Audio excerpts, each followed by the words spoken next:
بسم اللہ الرحمن الرحیم۔ تاریخ تبریز جلد نمبر 2 قسط نمبر 19 میں خوش آمدید۔ آئیے آج کی قسط سماعت کرتے ہیں۔ عرب کے ایک شیخ سے ملاقات۔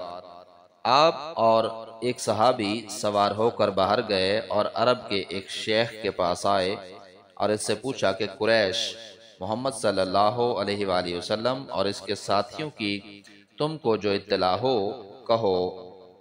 اس نے کہا جب تک تم دونوں یہ نہ بتاؤ کہ کون ہو میں تم کو نہیں بتاتا۔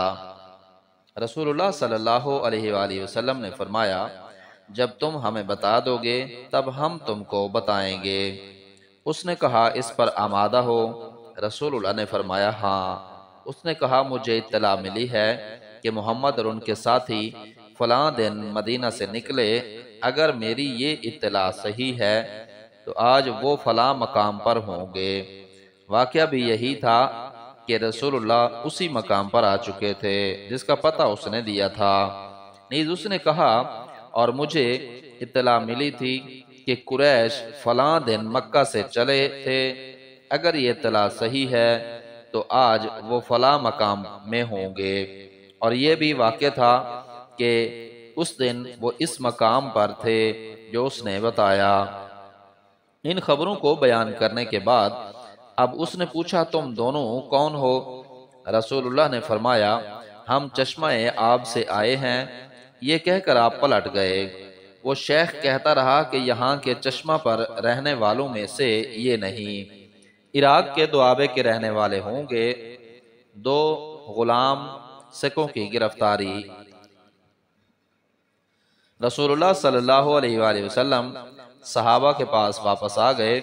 شام کو آپ نے علی بن ابی طالب، زبیر بن العوام اور سعد بن ابی وقاص کو صحابہ کی ایک جماعت کے ساتھ دشمن کی خبروں کی دریافت کے لیے بدر کے چشمہ پر بھیجا۔ یہاں ان کو قریش کے سکے ملے، انہوں نے ان کو پکڑ لیا۔ ان میں اسلم بن الحجاج کا غلام اور عریض ابو یسار بن العاص بن سعید کا غلام تھا۔ تو یہ ان دونوں کو رسول اللہ کی خدمت میں لائے۔ آپ اس وقت نماز پڑھ رہے تھے۔ صحابہ نے ان سے پوچھا تم کون ہو؟ انہوں نے کہا ہم قریش کے بہشتی ہیں، انہوں نے ہم کو پانی لینے بھیجا تھا۔ صحابہ کو ان کی اطلاع بھلی نامعلوم ہوئی۔ وہ چاہتے تھے کہ اپنا تعلق ابو سفیان سے ظاہر کریں۔ صحابہ نے ان کو چھوڑ دیا۔ اس اثناء میں رسول اللہ نے رکوع کیا، 2 سجدے کی اور سلام پھیرا اور فرمایا کہ جب وہ تم سے سچی بات کہتے ہیں تم ان کو مارتے ہو اور جھوٹ بولتے ہیں چھوڑ دیتے ہو۔ بے شک وہ سچے ہیں، بخدا وہ قریش سے تعلق رکھتے ہیں۔ اچھا تم مجھ سے کہو کہ قریش کہاں ہیں؟ انہوں نے کہا اس ریت کے ٹیلے کے عقب میں جو آپ کو وادی کے اس کنارے نظر آ رہے ہیں۔ اس ٹیلے کا نام اتقل تھا۔ رسول اللہ نے پوچھا ان کی تعداد کیا ہے؟ انہوں نے کہا یہ ہم نہیں جانتے۔ آپ نے پوچھا کتنے اونٹ روزانہ ذبح کرتے ہیں؟ انہوں نے کہا ایک دن 9 اور ایک دن 10۔ رسول اللہ فرمانے لگے دشمن کی تعداد 900 اور 1000 کے درمیان ہے۔ پھر آپ نے ان سے دریافت کیا کہ قریش کے کون کون اشراف ساتھ ہیں؟ انہوں نے کہا عتبہ بن ربیعہ، شیبہ بن ربیعہ، ابو الجنتری بن ہشام، حکیم بن حزم، نوفل بن خویلد، حارث بن عامر بن نوفل، تعیمہ بن عدی بن نوفل، نظر بن الحارث بن کلدہ، زمہ بن الاسود، ابو جہل بن ہشام، امیہ بن خلف، یمبید بن الحجاج، سہیل بن عمر اور عمر بن عبد ود۔ یہ سن کر آپ نے صحابہ سے فرمایا کہ دیکھو مکہ نے اپنے جگر پارے تمہارے سامنے لا ڈالے ہیں۔ 2 مسلمان مخبر۔ راوی کہتے ہیں کہ بس بن عمر اور عدی بن ابی الزناد آگے بڑھ کر بدر پر ٹھہرے۔ انہوں نے اپنے اونٹوں کو پانی کے قریب ایک ٹیلے کے پاس بٹھا دیا اور خود پانی کی پکھال بھرنے لگے۔ مجدی بن عمر الجہنی پانی پر موجود تھا۔ عدی اور بس نے 2 شہری جوان لڑکیوں کی باتیں سنی، باتیں کرنے کی آواز سنی۔ وہ دونوں ایک دوسرے سے چمٹی ہوئی تھی، اور جو نیچے تھی اپنے ساتھی سے کہہ رہی تھی کہ قافلہ کل یا پرسوں یہاں آ جائے گا، تو ان کی خاطر یہ کام کر اور پھر میں تیرا حق ادا کروں گی۔ اس پر مجدی نے کہا تو سچ کہتی ہے، اور پھر اس نے ان دونوں کو علیحدہ کر دیا۔ اس بات کو عدی اور بسبس نے سن پایا، یہ اپنے اونٹوں پر سوار ہو کر رسول اللہ کے پاس آئے، اور جو بات سنی تھی وہ آپ سے بیان کر دی۔ ابو سفیان کی روانگی مکہ۔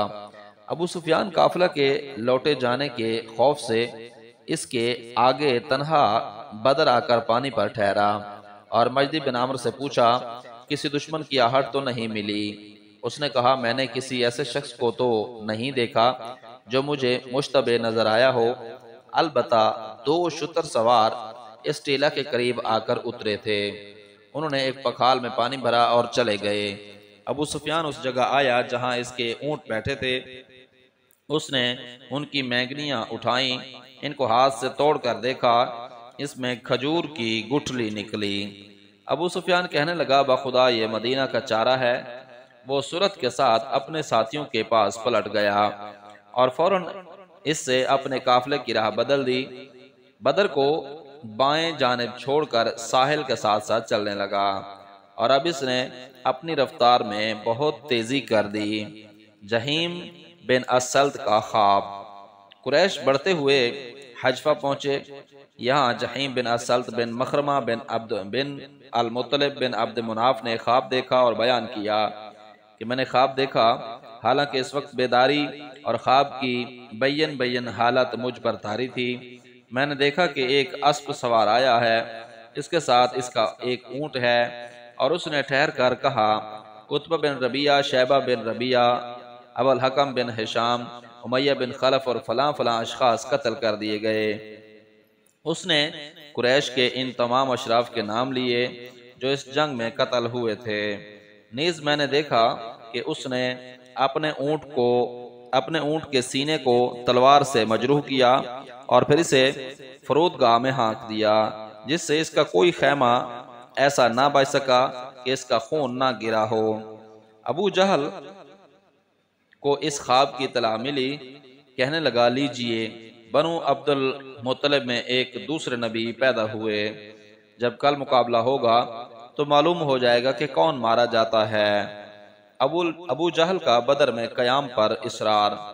دوسری طرف ابو سفیان نے جب اپنے قافلے کو خطرے سے بچا لیا، اس نے قریش کو کہلا بھیجا کہ تم اپنے تجارتی قافلہ اعضاء اور اموال کی مدافعت کے لیے اٹھے تھے، اللہ نے ان کو بچا لیا ہے، اب پلٹ جاؤ۔ مگر ابو جہل نے یہ مشورہ نہ مانا، اور وہ کہنے لگے کہ جب تک ہم بدر پر قیام نہ کر لیں گے ہرگز واپس نہ جائیں گے۔ عرب تیرتھ گاہوں میں ایک یہ بدر بھی تیرتھ گاہ تھا، یہاں سالانہ ہاٹ بھرتا تھا۔ ابو جہل نے یہ بھی کہا کہ ہم 3 دن اس مقام پر قیام کریں گے، جانور ذبح کریں گے، دعوتیں کریں گے، شراب پیئیں گے، رنڈیوں کے ناچ گانے سنیں گے۔ جب عربوں کو ہمارے اس جشن کی خبر ہوگی وہ ہمیشہ کے لیے ہم سے مروب ہو جائیں گے، لہٰذا آگے بڑھو۔ اس پر اخنس بن شریک بن عمر بن وہب الثقفی بنو زہرہ کے حلیف نے کہ ابھی یہ سب حجفہ میں تھے، بنو زہرہ سے کہا اللہ نے تمہارے مال کو بچا لیا اور تمہارے عزیز مخرمہ بن نوفل کو دشمن کی گرفت سے نجات دے دی، تم انہیں دونوں کی مدافعت کے لیے اٹھے تھے، یہ دونوں کام خود پورے ہو گئے، اب تم کو آگے جانے کی ضرورت نہیں۔ ابو جہل جو کہتا ہے اس پر اعتبار نہ کرو، یہ فضول بات ہے، اپنے گھر واپس چلو اور نامردی کا ذمہ دار چاہو مجھے قرار دے دینا۔ اس مشورہ پر تمام بنو زہرہ چونکہ اس کے فرما بردار تھے واپس ہو گئے۔ ان کا ایک آدمی بھی بدر نہیں آیا، ان کے علاوہ بنو عدی بن کعب کا بھی ایک آدمی وہاں سے آگے نہ بڑھا۔ باقی قریش کے اور جس قدر خاندان آئے تھے وہ سب کے سب بدر چلے گئے۔ بنو زہرہ اخنس بن شریک کے ہمراہ پلٹ گئے۔ ان دونوں قبیلوں میں سے ایک شخص بھی بدر نہیں آیا۔ اس کے بعد قریش کی جماعت بدر چلی۔ طالب بن ابی طالب بھی قریش کے ساتھ تھا۔ اس کا کسی قریشی سے مکالمہ ہو گیا۔ قریشی نے کہا بخدا ہم خوب جانتے ہیں کہ تم بنو ہاشم اگرچہ ہمارے ساتھ لڑنے آئے ہو مگر دل سے تم محمد کے ساتھ ہو، اس وجہ سے طالب بھی دوسروں کے ہمراہ مکہ واپس چلا گیا۔ اس کے متعلق ابن الکلبی کہتے ہیں کہ طالب بن ابی طالب جبرن مشرکین کے ساتھ بدر گیا تھا مگر نہ قیدیوں میں اس کا پتہ چلا اور نہ مقتولیین میں ملا، اور اپنے گھر بھی واپس نہیں پلٹا، یہ شاعر بھی تھا۔ چاہ بدر، قریش بدر آئے اور وادی کے دوسرے کنارے اتکلکل ٹیلہ کے پیچھے فروکش ہوئے۔ بطن وادی یلیل میں ہے، یہ بدر اور اتکلکل کے قریب تھے۔ اللہ نے پانی برسایا، وادی بہت نرم اور دھنسنے والی تھی، اور یہ بدر اور اتکلکل ٹیلہ کے درمیان جس کے پیچھے قریش فروکش ہوئے تھے واقع ہے، اور بدر کے کنویں بطن یلیل سے مدینہ کے سمت والے کنارے کے قریب تھے۔ اللہ نے پانی برسایا، یہ وادی بہت نرم اور دھنسنے والی تھی۔ رسول اللہ اور صحابہ کی فرودگاہ میں صرف اتنی بارش ہوئی کہ خاک دب گئی، زمین سخت ہو گئی جو ان کے چلنے میں مزاحمت نہیں ہوئی۔ اس کے برخلاف قریش کی فرودگاہ میں اس قدر شدید نہیں برسا کہ کیچڑ کی وجہ سے وہ رسول اللہ کے مقابلے پر اسی وقت اپنے مقام سے نہ نکل سکے، جبکہ رسول اللہ اپنے مقام سے چلے، چنانچہ رسول اللہ دشمن سے پہلے پانی پر پہنچ جانے کے لیے جھپٹے اور اپنے سے قریب تر کنویں کے پاس آ کر ٹھہر گئے۔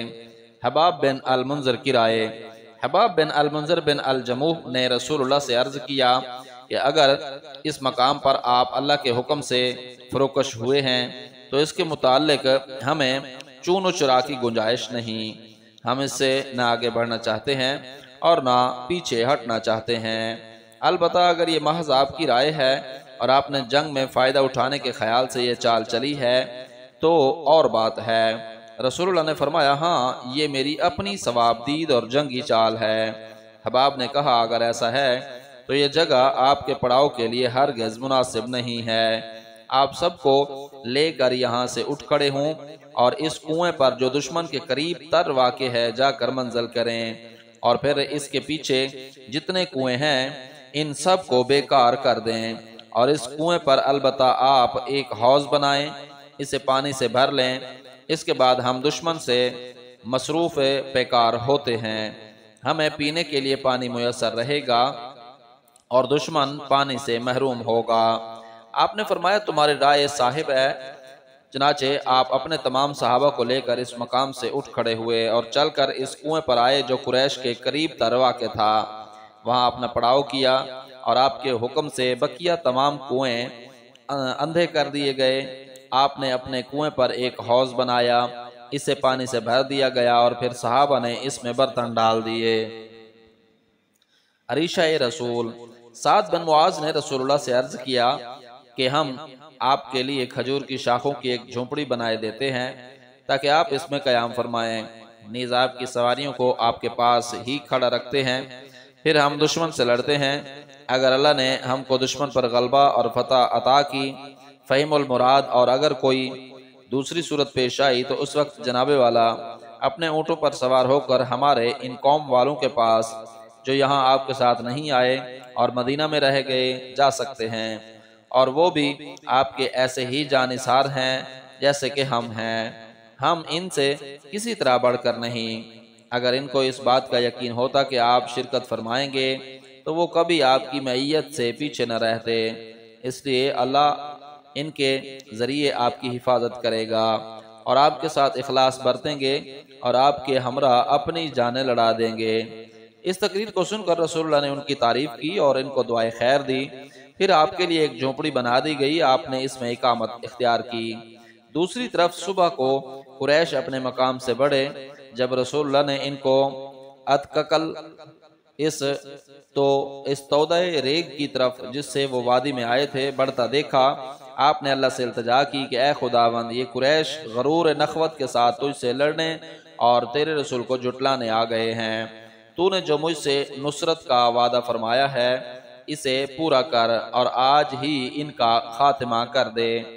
رسول اللہ نے عتبہ بن ربیعہ کو اپنے سرخ اونٹ پر سوار دشمن میں پھرتا ہوا دیکھا۔ فرمانے لگے کہ دشمن کی تمام جماعت میں اگر کہیں بھلائی نظر آتی ہے تو اس سرخ شتر سوار میں معلوم ہوتی ہے۔ اگر انہوں نے اس کی نصیحت مان لی تو وہ ہلاکت سے بچ جائیں گے۔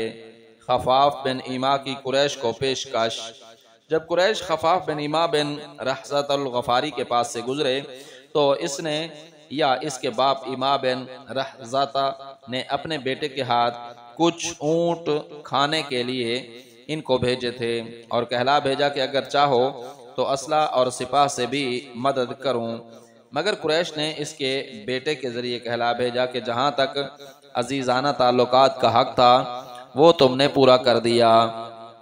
اگر ہمارا مقابلہ انسانوں سے ہے تو ہم کسی طرح ان کے مقابلے میں کمزور نہیں ہیں، اور اگر محمد صلی اللہ علیہ وآلہ وسلم کے ادعا کے مطابق ہم خدا سے لڑنے جا رہے ہیں تو اللہ کے مقابلے میں کسی کی بھی کچھ نہیں چل سکتی۔ حکیم بن حزام۔ جب سب لوگ ٹھہر گئے، قریش کے چند آدمی جن میں حکیم بن حزام بھی اپنے گھوڑے پر سوار تھا بڑھ کر رسول اللہ کے ساختہ حوض پر آئے۔ آپ نے فرمایا ان کی مزاحمت نہ کرو، آنے دو۔ جس شخص نے بھی اس حوض کا پانی پیا وہ مارا گیا، البتہ صرف حکیم بن حزم قتل سے بچ گیا اور اپنے وجیع گھوڑے کی وجہ سے بھاگ گیا۔ اس کے بعد یہ اسلام لے آیا اور مخلص مسلمان ہوا۔ پھر جب کبھی وہ کسی بات پر قسم کھاتا اور اس میں قوت پیدا کرنا چاہتا تو کہتا قسم ہے اس کی جس نے مجھے جنگ بدر میں بچا لیا۔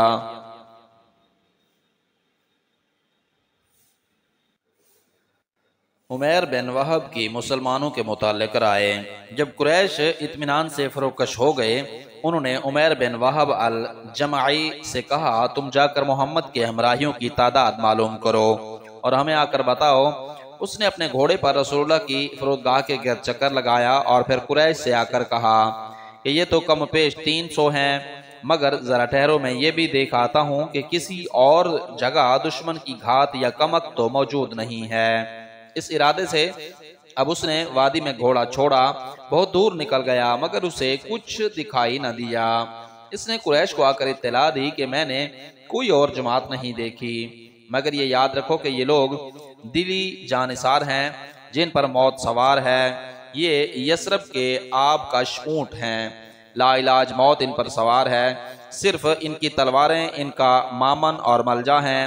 بخدا میں نہیں سمجھتا کہ جب تک تم میں سے ایک قتل نہ ہو جائے ان کا کوئی شخص قتل کیا جا سکے گا، اور اس طرح اگر انہوں نے اس قدر آدمی تمہارے قتل کر ڈالے جتنے ان کے قتل ہوں تو اس ذلت کے بعد زندگی میں کیا لطف باقی رہے گا؟ غور کر لو۔ حکیم بن حزام۔ اس بات کو سن کر حکیم بن حزام عتبہ بن ربیعہ کے پاس گیا اور کہا اے ابو الولید، تم آج قریش کے سب سے بڑے سردار ہو، سب تمہاری بات مانتے ہیں، کیا تم ایسے مشورے پر عمل کرنے کے لیے آمادہ ہو جس سے تم کو ہمیشہ کی نیک نامی حاصل ہو؟ اس نے پوچھا کیا؟ حکیم نے کہا تم سب کو لے کر واپس ہو جاؤ اور اپنے حلیف عمرو بن الحضرمی کا خون برداشت کر لو۔ عتبہ نے کہا میں اسے منظور کرتا ہوں، تم ہی اس کی راہ نکالو، میں اس کے لیے آمادہ ہوں کہ چونکہ وہ میرا حلیف تھا اس کا قصاص لینا میرا ذمہ ہے اور میں اس کا وارث ہوں، لہٰذا میں اس کے قصاص سے درگزر کرتا ہوں۔ تم ابن الحزلیہ یعنی ابو جہل بن ہشام کے پاس جاؤ اور اسے سمجھاؤ کہ اس کے علاوہ اور کسی سے مجھے یہ اندیشہ نہیں کہ وہ ہماری قوم کی بات بگاڑے گا۔ حکیم بن حزام اور ابو جہل۔ سعید بن المسیب سے مروی ہے کہ ایک مرتبہ ہم مروان بن الحکم کے پاس بیٹھے ہوئے تھے، اس کے حاجب نے آ کر کہا کہ ابو خالد حکیم بن حزام ملاقات کے لیے حاضر ہے۔ مروان نے کہا آنے دو۔ حکیم بن حزام دربار میں آیا، مروان نے اسے خوش آمدید کہا اور قریب بلایا، پھر مروان اس کی خاطر صدر مجلس ہٹ گیا اور گاؤ تکیہ دونوں میں حائل ہو گیا۔ مروان نے اس کی طرف توجہ کی اور کہا کہ بدر کا واقعہ سنائیے۔ اس نے کہا مکہ سے چل کر جب ہم حجفہ پہنچے قریش کا ایک پورا قبیلہ ہمارا ساتھ چھوڑ کر واپس چلا گیا، اس قبیلے کے مشرکین میں سے ایک بھی جنگ بدر میں شریک نہ ہوا، پھر ہم وہاں سے بڑھ کر وادی کے اس کنارے فروکش ہوئے جس کا اللہ نے ذکر فرمایا ہے۔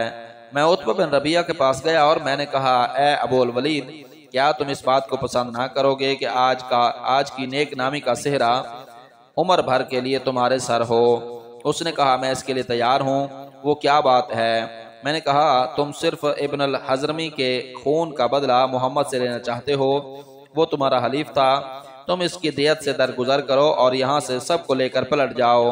عتبہ نے کہا، میں اس کے لیے تیار ہوں، مگر تم ہی اس کی کوئی راہ نکالو۔ ابن الحنزلیہ یعنی ابو جہل کے پاس جاؤ اور کہو، تمہارے لیے یہی مناسب ہے کہ تم اپنی ساری جماعت کو لے کر آج اپنے ابن ام کے مقابلہ سے ہٹا لو۔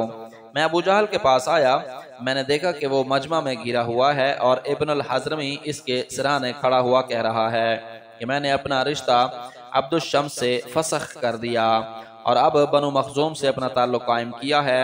میں نے ابو جہل سے کہا کہ عتبہ بن ربیعہ نے تم سے کہا ہے کہ مناسب یہ ہے کہ آج تم اپنے ساتھیوں کو لے کر اپنے ابن ام سے مقابلہ سے ہٹ جاؤ۔ ابو جہل نے کہا، اسے تمہارے سوا کوئی اور قاصد اس پیام رسانی کے لیے نہیں مل سکا؟ میں نے کہا، جی ہاں، اور میں بھی اس کے سوا اور کسی کا قاصد نہیں بن سکتا تھا۔ میں اس کے پاس نکل کر دوڑتا ہوا عتبہ کے پاس چلا آیا تاکہ کوئی خبر مجھ سے پہلے اس کو نہ پہنچ جائے۔ عتبہ امام بن رحزۃ الغفاری کے، جس نے مشرکین کو کھانے کے لیے 10 جانور ہدیہ بھیجے تھے، سہارے کھڑا ہوا تھا۔ اتنے میں ابو جہل، جس کے چہرے پر بدی نمایاں تھی، وہاں آیا۔ اس نے عتبہ سے کہا، تیری ہوا نکل گئی ہے۔ عتبہ نے کہا، بہت جلد تم کو معلوم ہو جائے گا۔ ابو جہل نے اپنی تلوار نیام سے کھینچی اور عتبہ کے گھوڑے کی کمر پر ضرب لگائی۔ امام بن رحزت نے کہا، یہ بہت برا شگون ہوا۔ بس اسی وقت جنگ شروع ہو گئی۔ عتبہ کی جنگ کے خلاف تقریر۔ ابن اسحاق کے سلسلہ بیان کے مطابق عتبہ بن ربیعہ نے کھڑے ہو کر اپنی قوم میں تقریر کی اور کہا، اے گروہ قریش، محمد اور ان کے ساتھیوں سے لڑ کر تم کو کیا مل جائے گا؟ اگر تم نے ان کو مار بھی لیا تو ہمیشہ تمہارا ایک شخص دوسرے کو اس لیے بنظر کراہیت دیکھے گا کہ اس نے اپنے کسی بھتیجے، بھانجے یا عزیز قریب کو قتل کیا ہوگا۔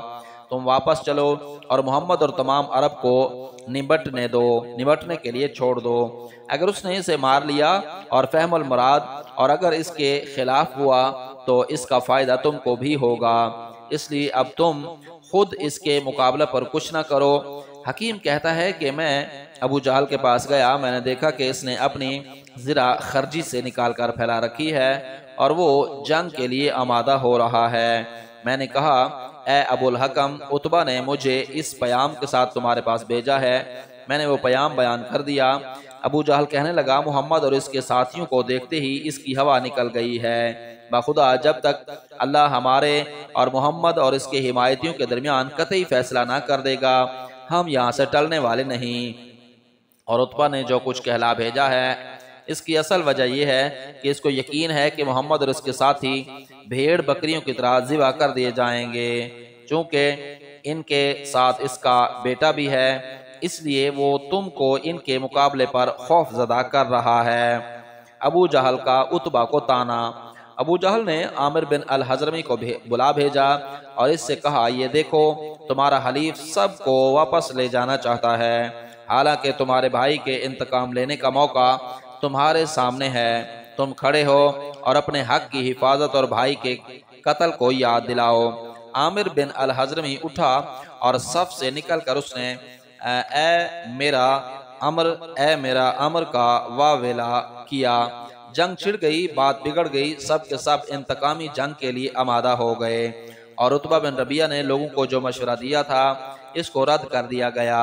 جب عتبہ بن ربیعہ کو ابو جہل کا یہ قول کہ اس کی ہوا نکل گئی ہے معلوم ہوا، اس نے کہا، جنگ میں اس چوتر دکھانے والے کو بہت جلد معلوم ہو جائے گا کہ کس کی ہوا نکلی ہے، میری یا اس کی۔ اس نے پہننے کے لیے خود مانگا، چونکہ اس کا سر بہت بڑا تھا، تمام فوج میں کوئی خود ایسا نہ نکل سکا جو اس کے سر پر آتا۔ اس نے خود کی بجائے اپنی چادر سر پر لپیٹ لی۔ اسود بن عبد الاسد کا قتل۔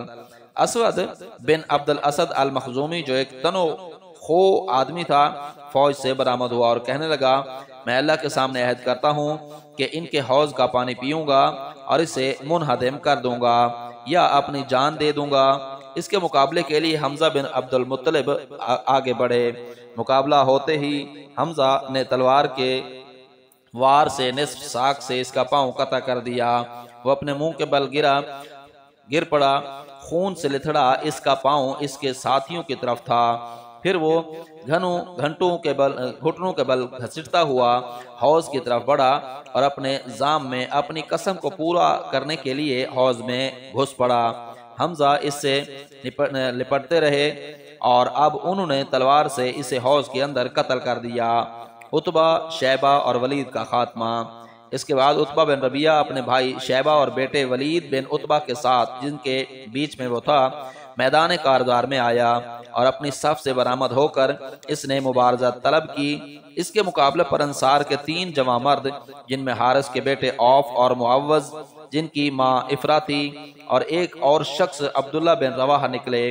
قریش نے ان سے پوچھا تم کون ہو؟ انہوں نے کہا ہم انصاری ہیں۔ قریش نے کہا ہمیں تمہاری ضرورت نہیں۔ پھر ان میں سے ایک نے آواز دی کہ اے محمد، ہمارے مقابلہ پر ہمارے برابر کے ہم قوم لوگوں کو بھیجو۔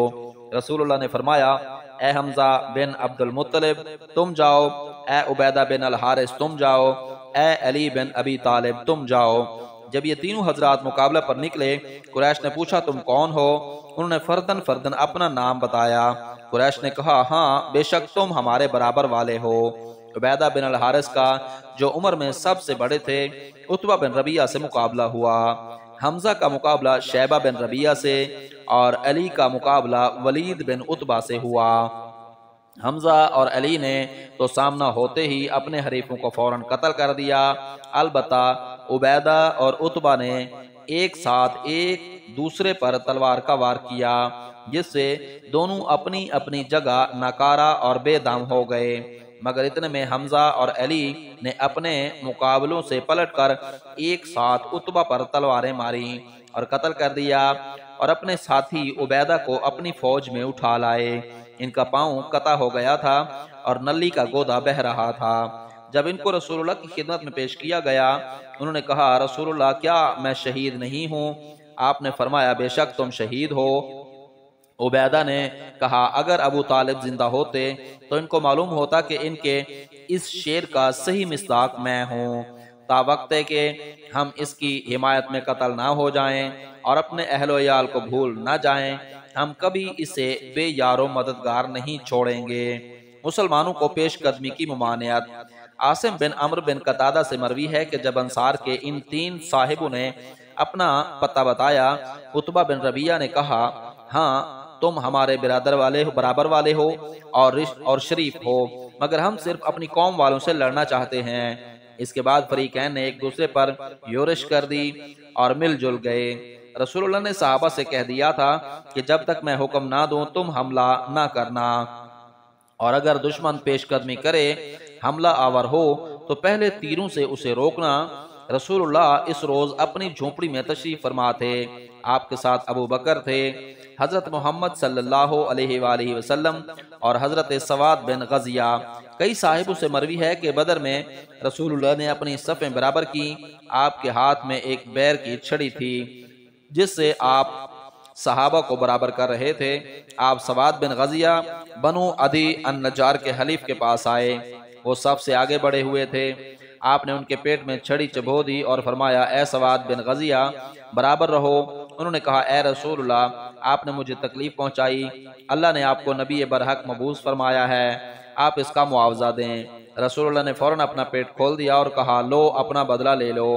سواد آپ سے لپٹ گئے اور انہوں نے آپ کے پیٹ کو چوم لیا۔ رسول اللہ نے پوچھا سواد تم نے ایسا کیوں کیا؟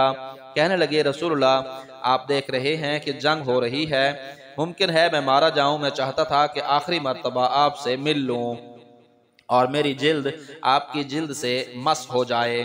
اس پر رسول اللہ نے ان کو دعائے خیر دی، پھر آپ تمام صفوں کو برابر کر کے اپنی جھونپڑی میں تشریف لے گئے، سوائے ابو بکر کے اور کوئی نہ تھا۔ رسول اللہ نے دعا شروع کی اور اللہ کو نصرت کا وہ وعدہ یاد دلانے لگے جو اس نے آپ سے کیا تھا، اور یہ بھی کہا کہ خداوندہ اگر یہ جماعت یعنی مسلمانوں کی ہلاک ہو گئی تو پھر آج کے بعد دنیا میں کوئی تیرا پرستار نہ رہے گا۔ ابو بکر کہنے لگے اے رسول اللہ، اب آپ زیادہ اللہ کو یاد دہانی نہ کیجئے، وہ خود ہی ضرور اپنا وعدہ پورا کرے گا۔